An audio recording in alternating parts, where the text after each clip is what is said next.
Thank you for exposing yourself, JD Paedophila. The Northern Cave Beast, once feral and flailing, now appears to be retreating from the Bkfc war zone. Has he truly retired, or is this just the calm before another scrap? Some whisper of him joining bad to the bone. For now, the old brawler exits quietly, dignity intact for once. A rare scene. Let's see if it lasts. Good morning, brothers and sisters, lovers, haters, friends and neighbours, ladies and gentlemen, boys, girls and vibrations in the mind of the one true God. Hope everyone's well on this wonderful Wednesday. So Danny, when you say the one true God, are we talking about Allah now? Because judging by that beard, buddy, it's giving strong conversion vibes.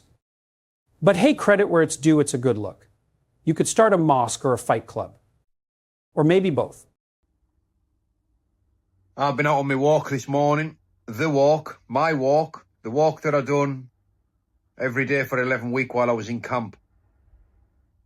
And I've been missing it. You know, I've been missing that bit of routine and structure. Been a little bit up and down the last couple of weeks, understandably. After the fight, I didn't do a great deal, you know. I just chilled out with Alice and I had to go up to the hospital and get my face and my ear and that sorted out. Fair play, Danny spending time with the family looking healed up. No one can deny that was a hell of a fight. You've come a long way since those old rants at Decca. Whatever happens next, no one can take that away from you. I'm retiring from the Bkfc. You know, I'm retiring. I'm not going to compete anymore in bare knuckle. I mean, I might compete, but not in bare knuckle anymore. You see, I just don't feel like I've got anything left to do in this game. You know, and I know I've said it, you know, once or twice, but never ever in my wildest dreams or imagination could I ever have envisioned me doing what I've done in the Bkfc. Yeah, Danny, you've done well, no denying that. Built a big name for yourself, and you've earned respect even with some of the haters. But this is what fighters do. They say they're retiring, stepping away, and then boom, they're back in the ring for the big payday. I'd bet anything we see you on a bad to the bone card, same event as Paul Venice, maybe. Not as opponents, obviously, but it makes sense. Big names, big views.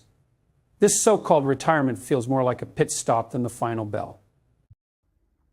What an honour and a privilege it's been to be one of the names that's helped pioneer this company in the UK and make it what it is today.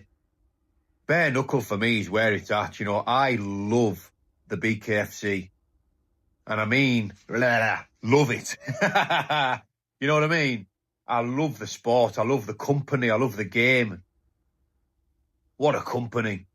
You know, I've had some brilliant feedback off the bosses in the Bkfc, and they've made a position available for me working with the company in the UK, which is massive, really, and brilliant because, you know, it's what I wanted to do, and I'm an ambassador for the Bkfc.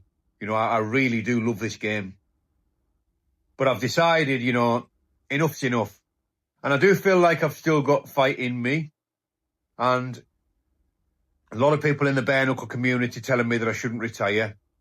There is some good fights out there for me, I know that, but that's them, you know, and this is me. Yeah, Danny, you're saying this now, but give it a few weeks and you'll be itching to get back in that ring. You're a fighter through and through. We all know it's not over yet. We'll definitely be seeing Danny Christie fight again. There's still unfinished business, and everyone knows who that's with. Bkfc, that's the one. You won't be able to turn that down, not a chance. Decca versus Danny Part 2. That'll be legendary. And I retired after the Anthony Holmes fight. I retired after the Jared Warren fight. I retired after the Dave Mundell fight. You know, there's only so many times I can keep doing this. You know, and there's only so many more training camps. You know, should I say, there's only a certain amount of training camps, you know, really what you're sort of willing to put yourself through, because the end result is obviously phenomenal shape and confidence. But getting there is rough. You know, that was a really rough training camp, which had a really high demand, you know, but but it was worth it. You know, that was one of those particular training camps. Now, I'm sure any fighters that listening to this will be aware of, there's a certain question that you ask yourself on fight night, and it's usually in the dressing room, you know, but it is. And we ask ourselves, have you done enough in the gym? And the answer that night was yes. You know, I have had my doubts on a number of occasions going into fights. But, you know, on that particular fight, the answer was yes.